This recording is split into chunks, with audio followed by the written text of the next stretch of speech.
Welcome to A Birding for Beginners. Today we look at the Crested Barbet. That's a pretty common bird around the Gauteng area and across most of the country. We'll talk about its range and its habitat just now. Not a particularly big bird, smaller than a pigeon but bigger than a sparrow.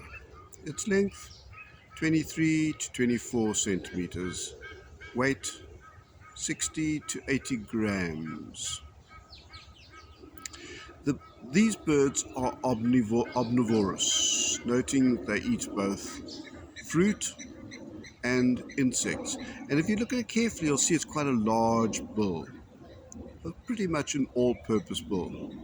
It's pale yellow or horn-colored, particularly at the tip, and the base tends to be more yellow, as you can see. The legs, well, let's first look at the name of the bird in Afrikaans. It's called a kuifkop houtkapper. Now, if you translate that directly into English, it's a crested wood chopper or a crested woodpecker. Very much like the woodpeckers, it has zygactus feet. They are typical horn-colored grey-black, and you can see that too. Now comes the interesting bit. This bird has got amazing colors. It's speckled yellow and has a red face. Small black crest, as I've mentioned. The belly is yellow with red speckles. The wings are black with white speckles. It's a broad black band around its neck. Now, one would think that a bird with all those bright colors you could see very easily, but you can't actually. And the reason for that is the speckles break off the color of the bird, break it up so that it is quite easily disguised. But its shape and its size are very distinctive. And because of its nature, it allows you to come fairly close to it. It is the largest and only sexually dimorphic barbet in the region. Oh goodness, what on earth does dimorphic mean? Well, it actually means that the males and females are different. In humans, well, there's not a lot of difference between a male and female. But in birds, when it comes to something like your pin-tailed wider, in the breeding season, the pin-tailed wider has a long pin tail for the males, and is quite dapple. And the female, well, she's fairly ordinary. Generally, the females are duller, with less red than the males. Paler yellow throat, not quite as stunning.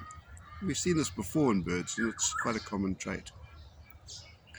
This bird is a pretty common residence in garden and residential areas. They make holes in dead trees, and they also really enjoy it when bird lovers put out your sisal logs. I have one in my garden that's been there for many years.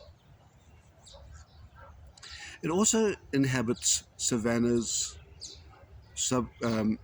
woodlands, thickets and watercourses in South Africa. They're really associated with dry woodlands. They're fairly common and fairly frequently heard. In fact, you hear them a lot.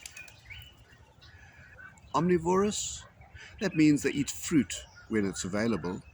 When it's not, they go for your insects. It feeds on termites, beetles, grasshoppers, moth snails. That's great for gardeners because that basically controls that pest in the garden. Sometimes it'll eat the eggs and chicks of other birds. It has a voice that is quite evocative, well, to me anyway.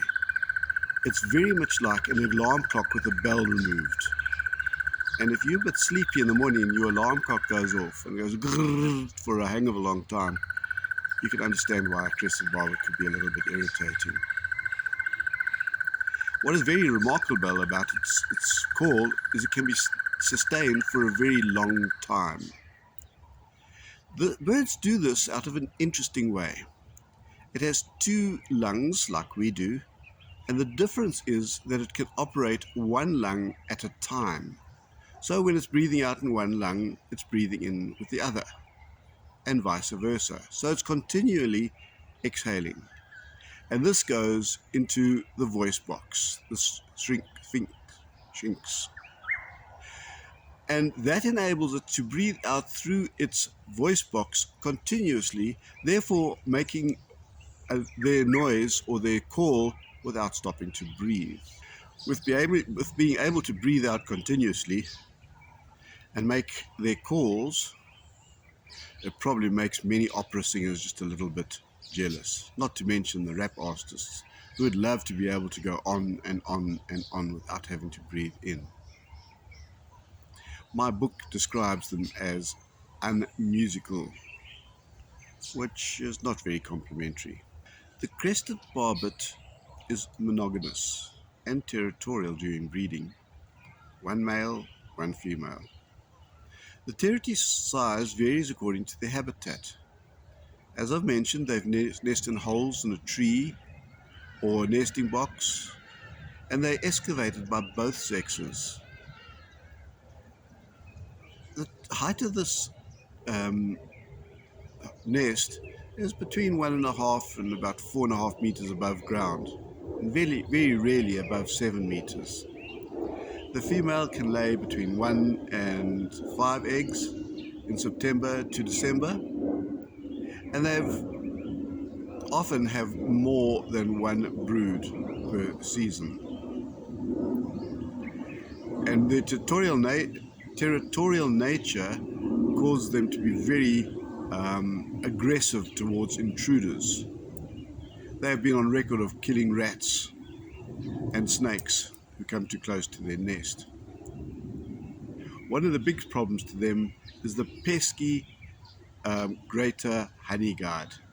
I've watched them, and that honey guide really wants to get to that nest, and he goes this way and then the barbet traces them, and she goes that way just trying to get into the nest and lay her egg inside there as a brood parasite. It's one of my favorite birds. I do hope you enjoyed that. Thanks for watching, and do hope to see you again soon. Thank you. Bye.